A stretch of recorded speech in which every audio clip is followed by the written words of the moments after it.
Welcome back, Rock Movers. This is season 6, and it is all about the boys. We've got some amazing guests, so if you're ready, let's start moving some rocks.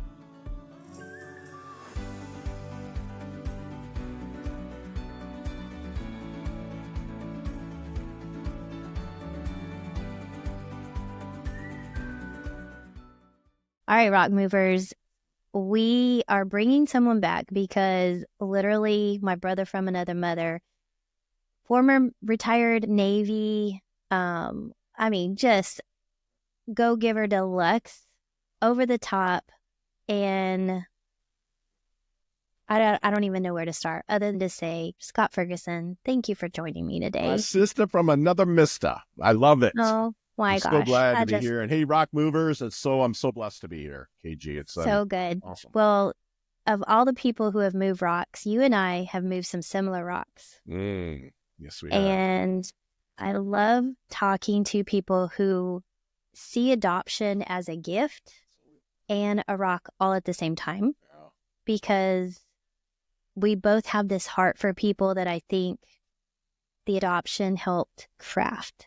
Yes. So I would love for you to share whatever you feel open to sharing today, but let's talk about how this rock of adoption has made you this lover of people today, because I don't know anybody who has a heart for people, for serving, and for, as you say, filling the gap for people the way that you do. And I know you do that for your business, but you just do that for humanity. Thank you. And I want to mirror that back for you today, because you are such a love bug. From being this hard-ass Navy guy, special ops, like, dude, you are the biggest, softest teddy bear. I know Susan would say yes, but... Yeah, it took me a bit to get there. I think, off mic, I told you I'm a recovering narcissist. You're never recovered because the tendencies still kind of come up a little bit. But, I was, born in the Philippines in 1972. My father was an American GI and kind of came through there. I know now that he actually loved my mother and my biological mother, but he had to go off to Vietnam. And so he didn't know she was pregnant with me. And because there were year stints over there at that time, so at that time, mixed breed males, meaning American GIs, were knocking up the Filipino women, and the Filipino women are pretty little people, and so are the men, right? They're afraid that the bastard children, especially the males, were going to be raised, grow into the, I'm 6 foot, 240. I go, I'm put together pretty well. I'm bigger than the average guy, but even the average American's 190, right?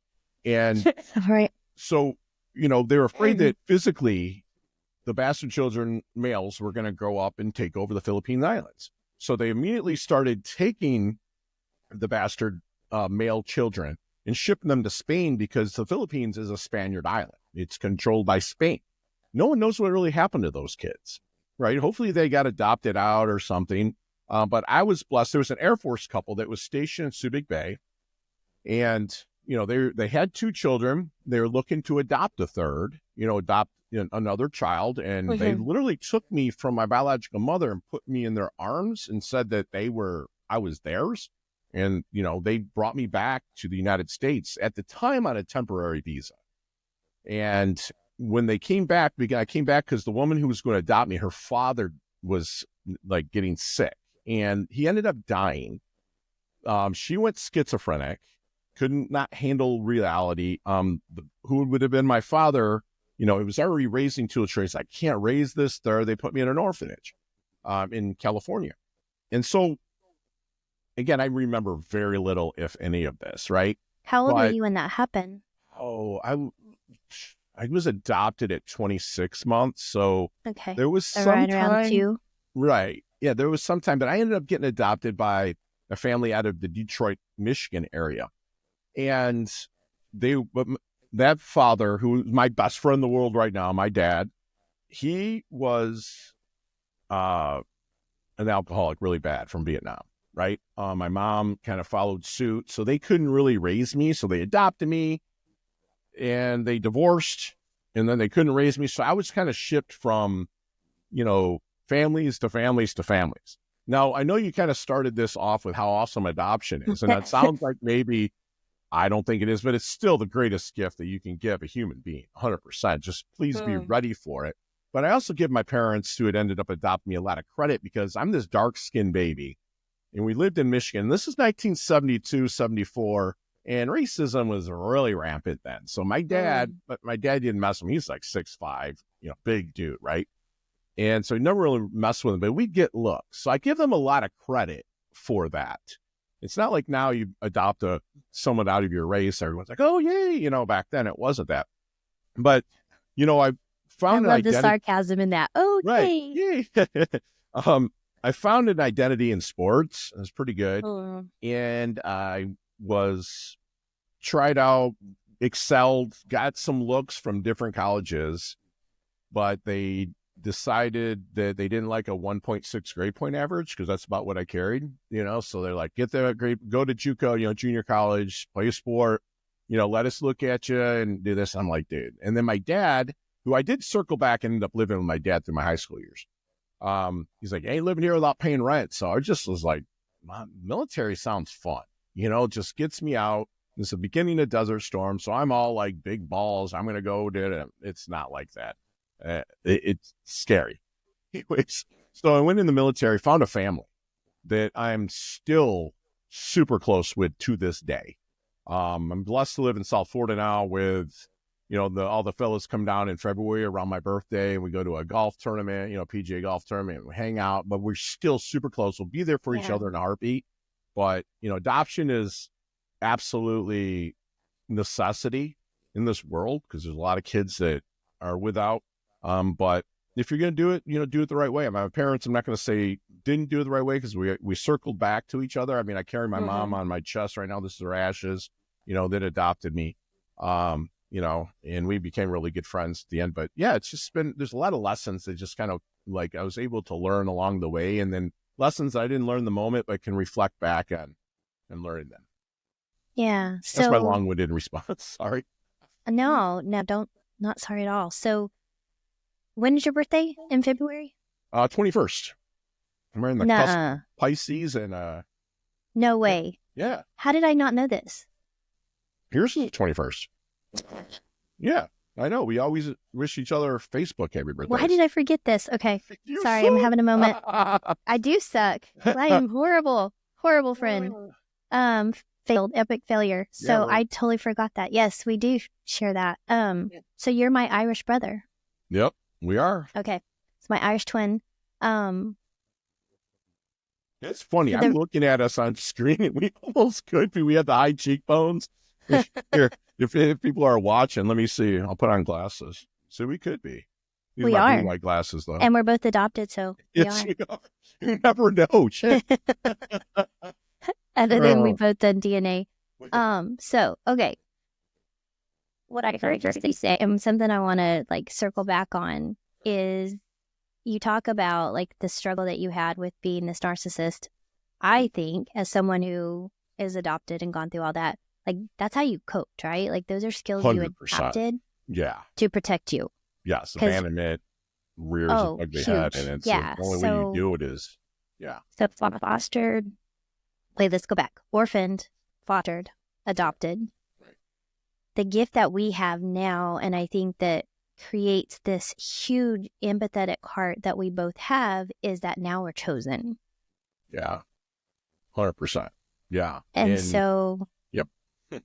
So when I see you, and maybe that's because this is how I choose to see you, but I only see heart.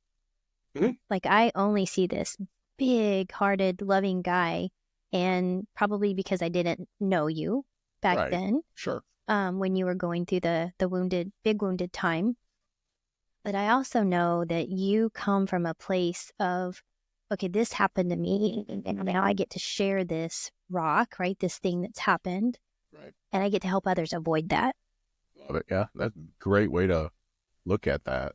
Absolutely. And so we get to take all of the lessons, which is really the mantra and the method of my madness behind the Rock Mover movement, is that life's going to happen, but we have a choice in what we do with those rocks, those things that happen along the way, and what we make them mean, and what we do forward to help others because we've gone through that. So what I've seen and experienced with you is that you have this capacity to just hold space for people so that they can see their own strengths within this safe container. I think that's what makes you an amazing coach. I think that's what makes you a great friend. I think that's why people are magnetized to you, because you just have this unconditional, like, yeah, that's going to suck.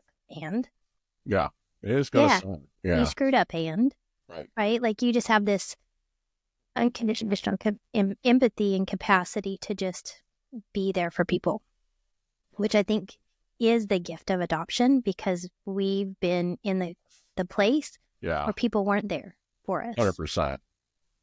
Yeah. And so, go ahead.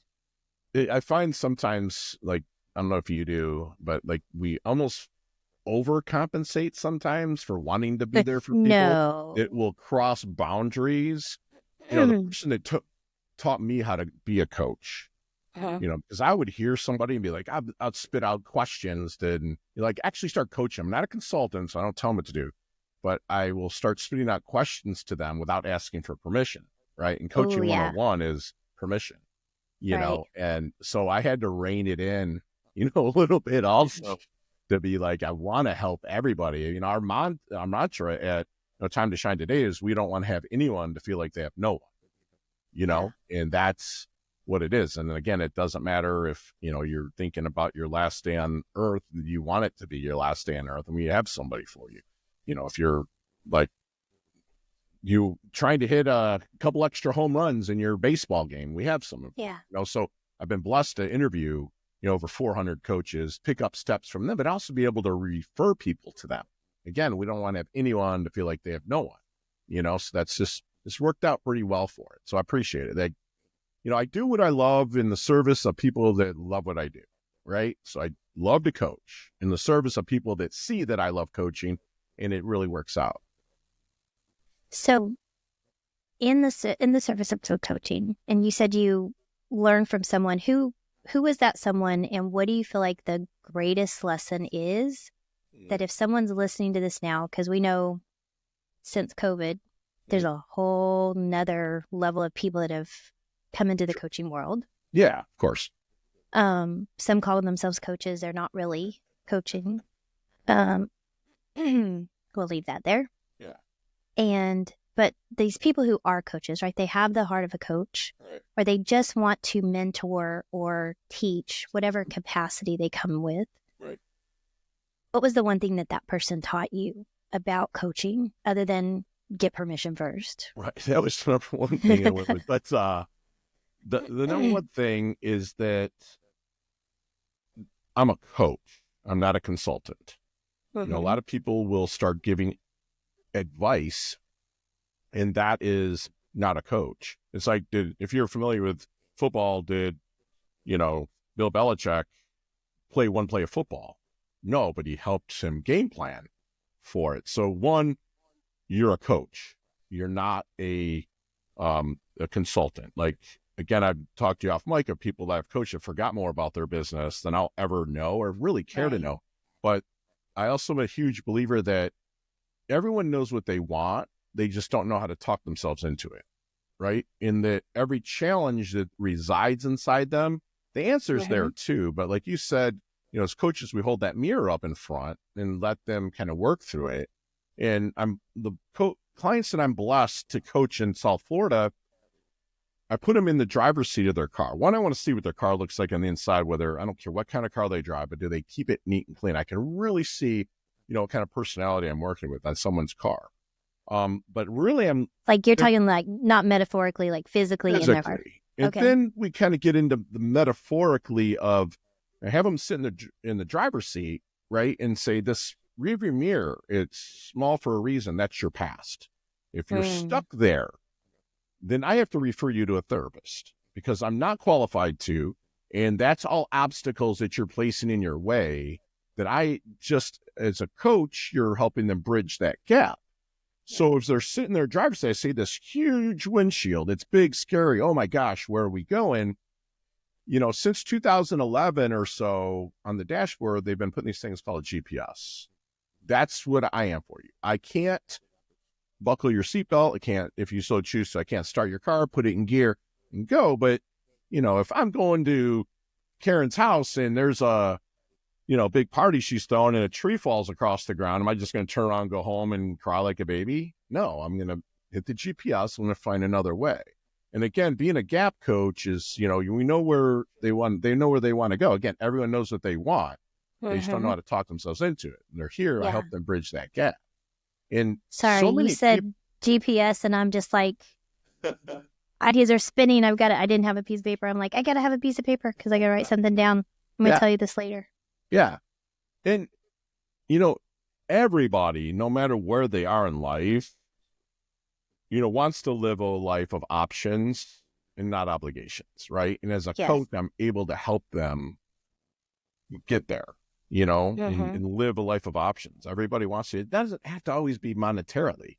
They might want an option of having a date night with their significant other that hasn't happened, or, reuniting with their children, or, getting on the same wavelength, or if they want to put an extra comma in their bank account. I mean, that's awesome. And like, that's the thing is that, if you can help to be that reflection for them, the options start to come.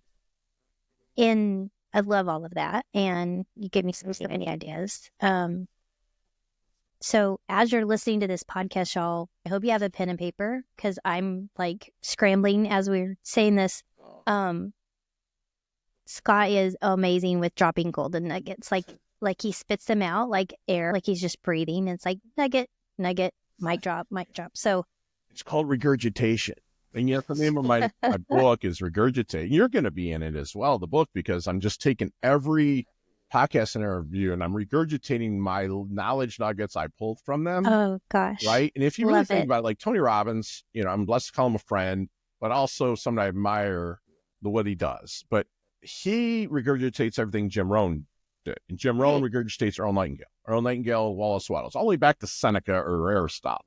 Everything's a regurgitation, just putting your own flavor on it, and then really listening with all my senses. I call it listening with your neck, right? Leaning in with my clients and really getting all senses. And I can be on a journey with anyone, anywhere. Yeah, I love that. And that takes some pressure off to have to know anything.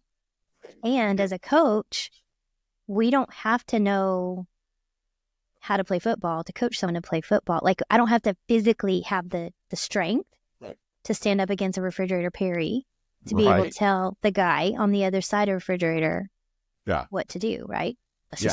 The greatest lesson I learned on that is in 1980, you and I were both alive, so we're old, whatever.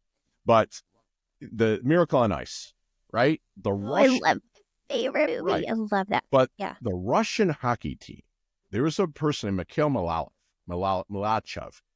He was an actor on stage, revered in Russia, whether it's Soviet Union at the time, just absolutely revered. He's the one that built the Soviet hockey team because they wanted a flow on the ice. They were unbeatable for years, but it wasn't a hockey player that built the team. It was an actor that leaned into it, found ways for things to flow. And these hockey players, where it's Sergei Fetisov, Konstantinov, all these legends that played the game, look back at that guy and go, dude, he was an actor. So you don't, like you say, you don't have to be a football player to coach somebody. You just have to love enough and do things in the service of others. That's what's is awesome about coaching.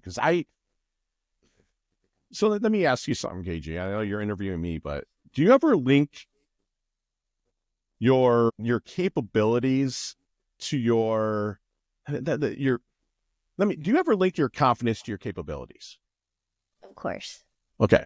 And so what does that bring up? That brings up a lot of insecurities and imposter syndrome. Right. And so that is right. And as an adoptee, it just like validates the self-worth or lack thereof feelings, right? Because we have proof. We go looking for proof.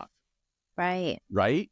But if we can get the people finding out their why, what is your intention? So you link your intention, right?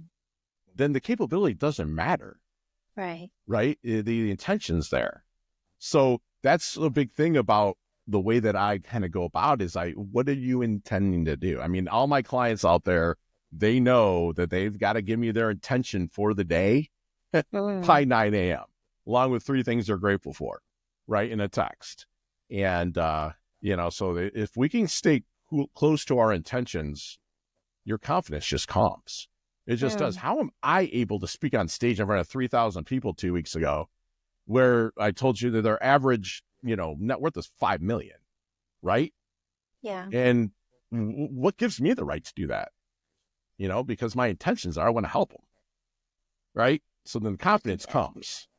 So that's where a lot of people are stuck, is like where they link their confidence to their capabilities. It's like, dude, you haven't studied this long. You haven't made this. That's your capabilities. But if your intention's there, you can do anything within reason. I mean, you can't go and be Reggie Jackson or, like you said, Ridge Perry, but it's there. It's got rid of, for the most part, my imposter syndrome, because my intention's there to help, love on people, and want to see the best happen for them.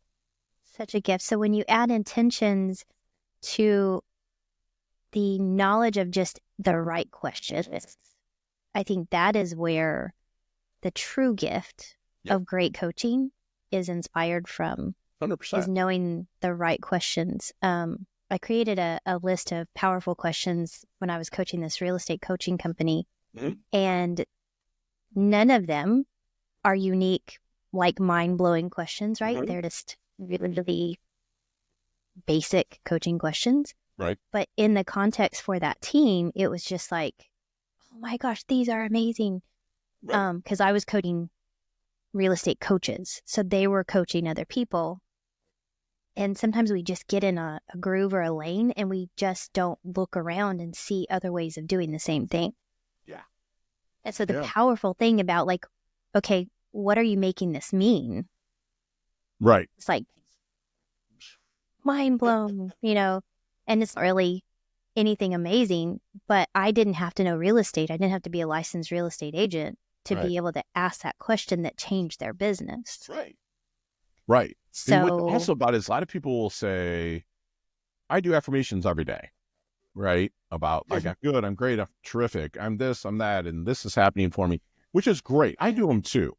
Well, what changed everything for me and that my clients are required to do is change every one of those affirmations into a question, a powerful question.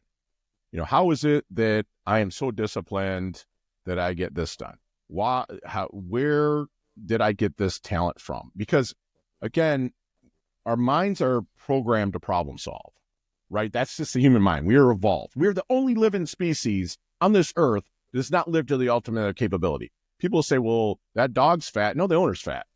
No offense. Okay, they don't walk the dog, right? It's like, we're the only thing. You look at a tree, it grows as tall as the roots allow it to.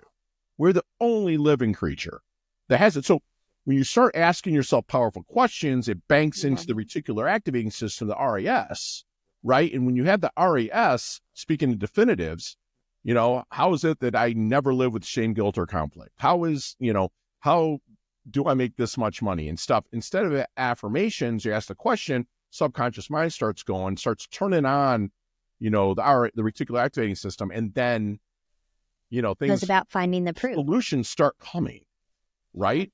Like, that's why people are like, why do I have to send you 3 things you're grateful for? Well, what do you want to send me? Things you're not grateful for?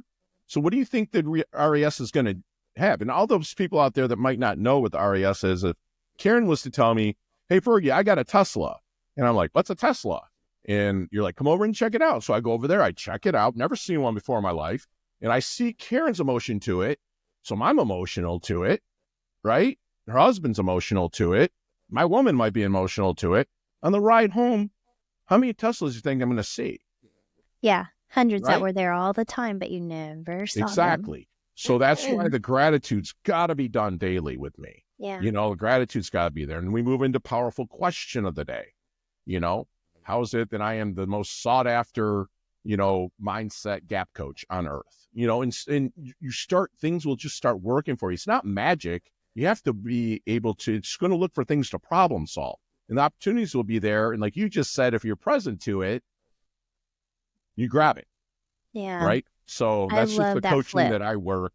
And again, people get a little bit pissy, and I get even more pissy if I don't have my protocol by 9 a.m., their time. So if I have clients in California by noon, I better have them, So, but yeah, it's. I love it. So, yeah. So this whole shift, these great, powerful questions and utilizing our brain to work for us. Right. How did that come from, or where did that come from in correlation with your adoption journey? Like, was that a coping mechanism? Was that something that's just developed as you've grown? Was it a gift from someone, just knowledge imparted to you? Yeah. I was a person that lived in a lot of, because of the abandonment feelings and stuff like that, I was a person that lived in fear a lot. Like, what's next? If I'm thinking what's next, what do you think's going to be next? Nothing good. You're just going to get more of the crap that you have. But, luckily I had a mentor that told me two things. Sam Mizuraka. Sam, big shout out for you. He said, don't take life too seriously. We're not making it out alive. Right? Well done. Yeah. Right? And that faith and fear both start with the letter F, but they also have another thing in common. They're a belief in something that hasn't happened yet. So what are you going to back it with? What are you going to back your life with? Faith or fear?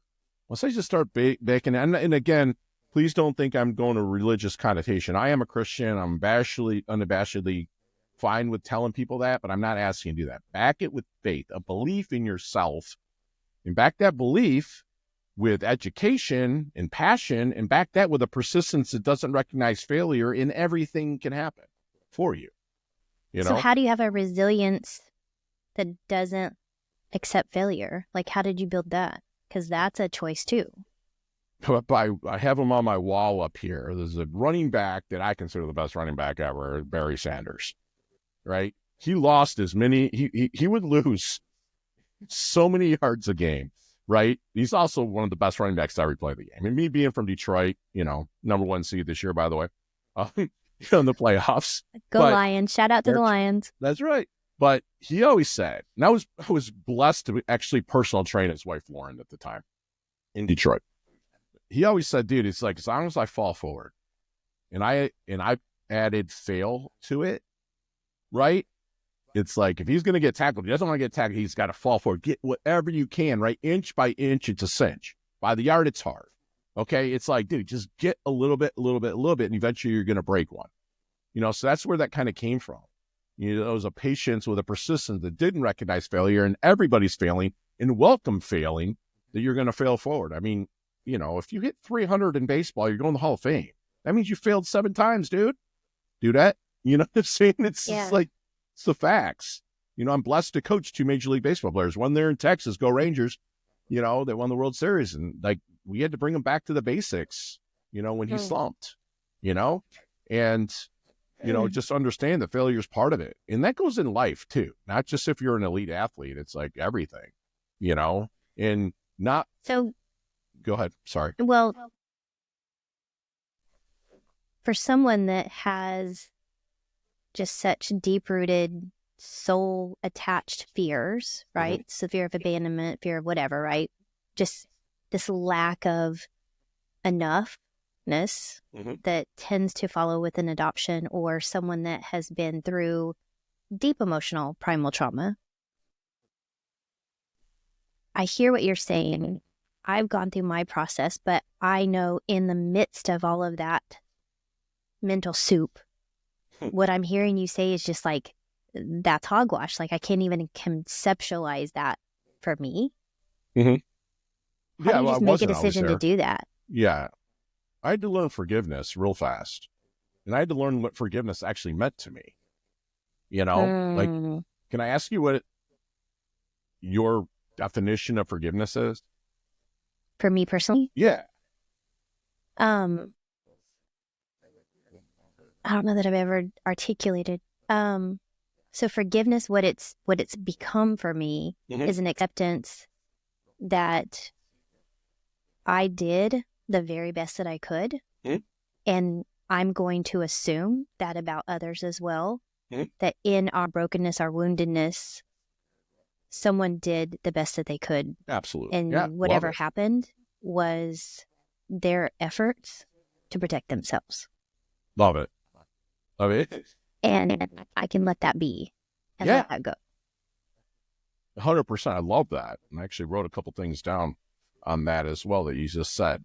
And I think for me to know as a Christian also that there's a premise that I'm forgiven. Yep. And those that have come before me that have done horrible things to me, how am I to hold that over them when I've been forgiven? Right. So there's that. We live in big glass houses, right? Right. Yeah. With a pile of rocks at our feet. So, I think that's what it would be, is that whole, if that can happen for me, who am I to withhold that from someone else? Because when I do, I'm the one that's hurting. I'm not hurting them by not forgiving them. Right. Yeah. So really forgiveness is as much, it's more so for me than it is for the person I'm forgiving. And forgiving ourselves is probably harder than anything. A lot of way times. Harder. Right. Yeah. So forgiveness is where it starts. Then what? Then how do you move into this place where you can be fearless, where you can see yourselves as worthy, where you can, choose yourself? As I've said several times in this podcast, it's about choosing. How do I choose me when I don't see me as worthy? Right. Yeah, 100%. Rod Harrison is a master coach. He flies really under the radar. I just taught a lot from him. And I would bitch about my past a lot. This is when I was really getting in the coaching. This is 2009, 2010. And Rod is an absolute badass human being. Awesome. Like this black dude, African-American, that is just built like a brick, Navy SEAL. And he walked out, and I was just saying, he's like, man, you got to start forgiving. I'm like, how the hell did I do that? And he's like, dude, brother Fergie, he's like, forgiveness is nothing more than giving up the hope of a better past. That's all it is. Once you can just realize that you can't change a thing and progress forward, giving up the hope of a better past. I say that to myself every day. Every single, I have it on my wall, stenciled, and that responsibility is the ability to respond. It's rooted right in the word. So be responsible, respond to stuff, but don't worry about that. That's why I love doing the analogy in the car with my clients, or even prospects if they're not clients yet, of the rearview mirror. It's small for a reason, but dude, there's nothing we can do. But there are nuggets in there that we can pull forward, that we can learn from and visit. Right. If I was to go to, Fort Worth and visit you in the hubs and we had a great night, that's in my rear view, but I'd be like, oh, that was awesome. Can't wait to do it again. You know what I'm saying? It's like that. So, but just giving up a hope of a better past, knowing you can do nothing about it, just really it dumbed it down for me to be like, I can't do anything about that. I can't do anything about that. That really simplifies it so much. Right. So that's on Rod, man. Rod's the man, and he's out hanging out with Shaquille O'Neal. He's out hanging out doing his thing. And I'm blessed to call him a really good friend, but he's so far under the radar. That's where I got my stay under the radar kind of, thing. But I'm blessed to work with some big names, but I don't, he's just like, dude, whatever. And I'm like, yeah, he lives in Austin. That is such a gift. Yeah. That's such a gift that you have, though, is that you see people as just that. They're people. And I think that's why people in large politically, or I don't know, celebrities or people who are seen in an elevated status are comfortable with you, because you treat them as people. Yeah. Yeah. I want nothing from anybody but their knowledge. That's the only thing I want. My superpower is curiosity, right? And that's... But isn't that the best gift that we have to give people? It is. It's just, if I can learn something, and if I pick every single phrase nugget that I drop, I came up with none of it, right? It's just stuff that sticks in me that I would memorize every freaking day, that it became part of my subconscious, that started looking for things to forget.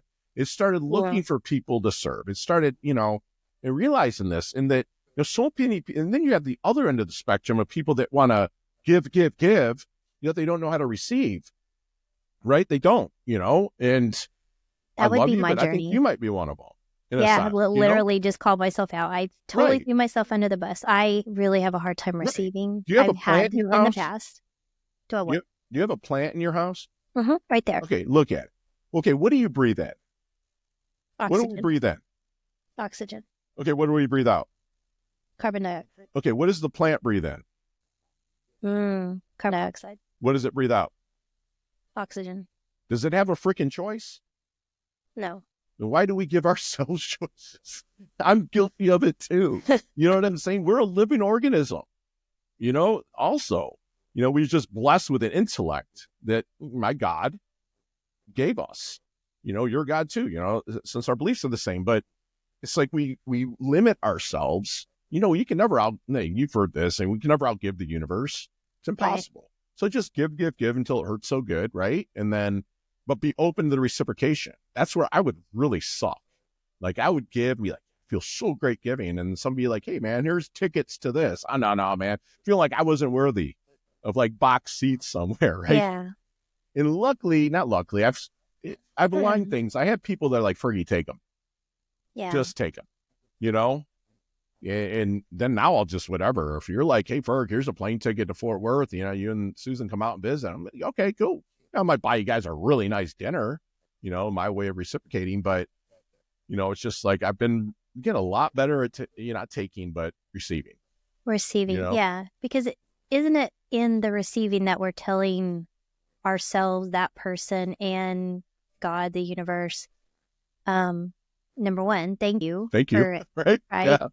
But also, yes, I align with that. I deserve that. I receive that because I can, right? Okay. Lord, we could talk forever. I could talk forever. I know we get to wrap up a little bit, but no. So in your greatest lessons and in everything that you've done, and which is phenomenal. We can't even mention all the things that you've done. Right.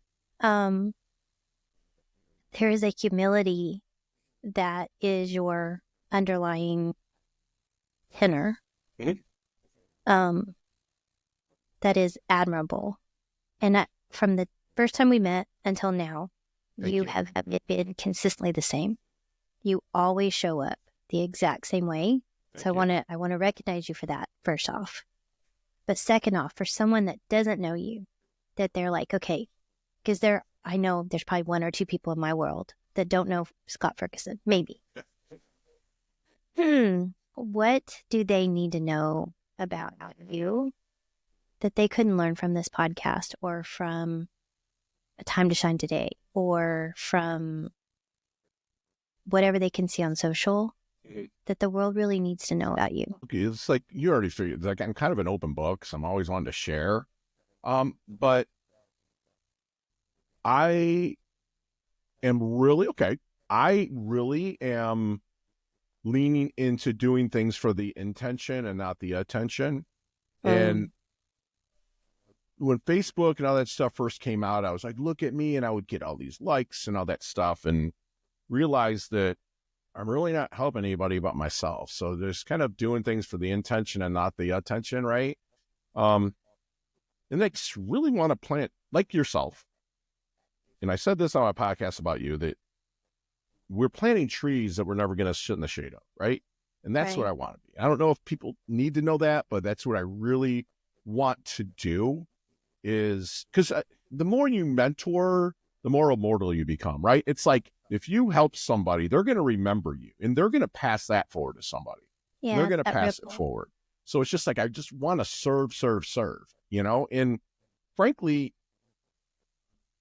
by serving and then staying open to the reciprocation and open to education and learning every day, I've made myself a very comfortable life monetarily.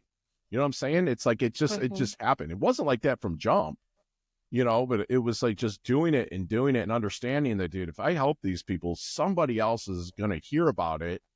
And, because a lot of these coaches that you mentioned that kind of came out of COVID, they're like, look at me, I can help you. Look at me, which is fine. They probably are coming from a good heart. But well, and sometimes it comes from a place of desperation. They're just trying to survive, right? Make money and whatever they've got to do to pay their bills. But like when I can be like, here's 10 people and give them their phone number and be like, just have a talk with them. You know, they give me permission. Just ask them what I helped them with. I didn't do a thing. I'm a coach, not a consultant, you know, and ask them like how we remove the goop together out of that gap.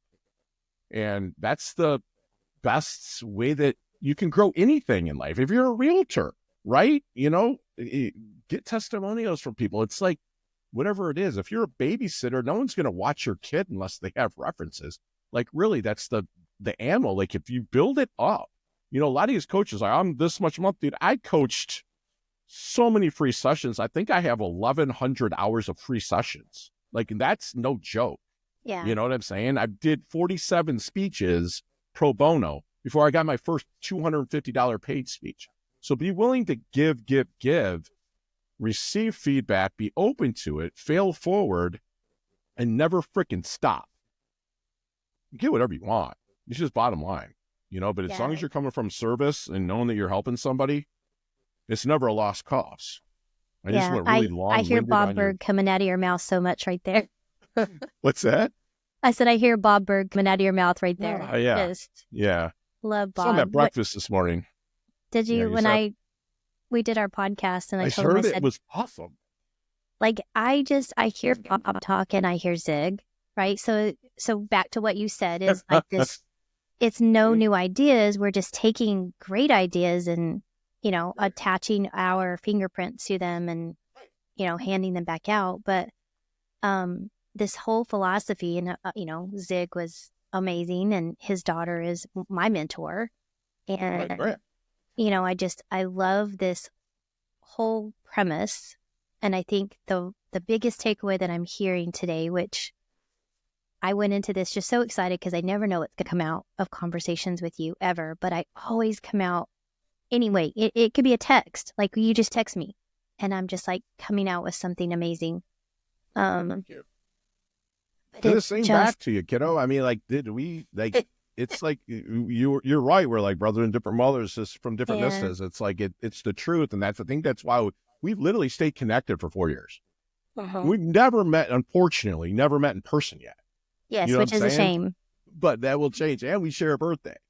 You know, so we need to celebrate our birthday together this year. I'm putting it out there, Susan. When you hear this, I'll talk to Susan because like we go there next month for with. Her daughter, lives in FW, so it'll actually work out perfect. The four of us scoot out for a nice dinner or something there. Perfect. I'm sure you know the area.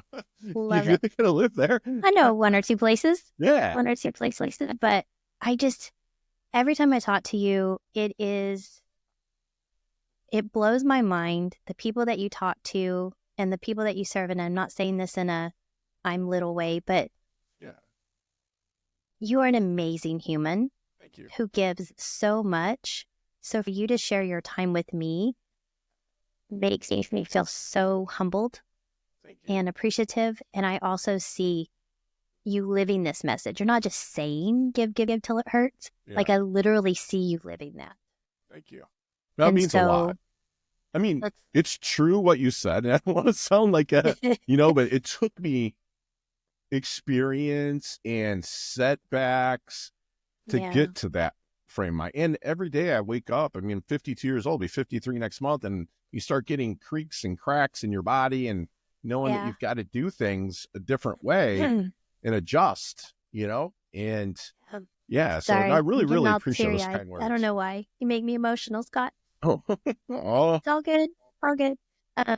No, I feel that when there are good people in the world that give so much, obviously you're getting good things, right? So the takeaway for people who are watching this as we begin to wrap up is to carefully choose the people who influence you, because you became this person because of who you allowed to influence you.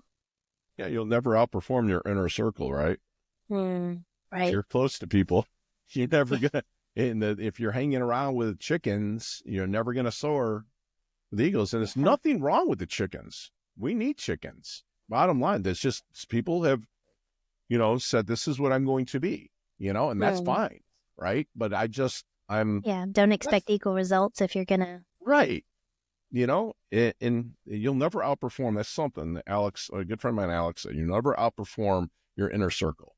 So it just really got me to never disrespect anybody and say, you're not in my inner circle, but just who I spend the most time with, and do that and never turn anybody down that needs help, because your circle can never be too big, right? If someone really wants to join it, then yay, more than welcome. But you'll just never outperform it. It's who you surround yourself with. I mean, the other cliche thing is, show me your 5 friends, I'll show you your bank account, and it is what it is. I mean, people are like, oh, that's monetary. And, like money doesn't buy happiness, and neither does poverty. You know what I'm saying? So it's like, it's like, and again, I'm not saying, oh, you have to be like rich, but no, if you come from a servant heart, right, that does stuff without the inclination of wanting something back, but being open that if it does come back, there's, I don't know, just like I did speaking events where I charge pretty much nothing, but I met somebody that I've been wanting to meet forever. Right. And then they'll be just there, and it's like, wow, that's God paying me back. It's the universe for people that are more lean that way. That's the universe saying, hey, dude, you did this. Or like my goddaughter might call me and not ask for money for once. I love you, Kelsey, but like, it's like that, it's like the things come from different places, and you just be open to them. So, but no, it's a lot of fun. I always love talking to you. I know we're going to collaborate on something. So, let's get to work on it. 25 is our year to get into the same room, be in the same space, and love on the same people. That's what I see. That sounds awesome. And if you're fortunate enough to be in that room, then you are one lucky soul. Yeah. Hell yeah. Hell yeah. All right. Well, final words for the Rock Movers before we sign off? Man. The happiest and most successful people that are out there live from their dreams and their imaginations and never their past. So just get out there, dream big, back that dream with education, take massive action, adjust and adapt on the fly, but never stop. It's my saying. Inch by inch. It's a cinch, baby. Love it. All right. Thanks, Rock Movers, for being here. I really appreciate it. I love your guts. We will see you on the next episode of the Rock Movers. Wow, wasn't today's guest amazing? I hope that you enjoyed them as much as I did, and I hope that you got something super valuable. And I also want to know, what are you getting from this? What would you like to see? What are future episodes? Who do we need to be talking to? Who has some amazing rocks that they want to share? And that's by sharing, commenting, and subscribing to the Rock Movers, and then following me over on social media. We want to stay connected. We want to be a part of your world, and I want to invite you to be a part of mine. If you'd like to book a call, go a little bit deeper into some of these topics, you can find a link to book that call on CoachKarenGray.com. You're always invited to join me there, and I can't wait to dive into deeper conversations with you. That's my way of giving back and saying thank you for being a part of our rock moving community. Until the next episode, or until we jump on the call, have a great day and keep moving those rocks.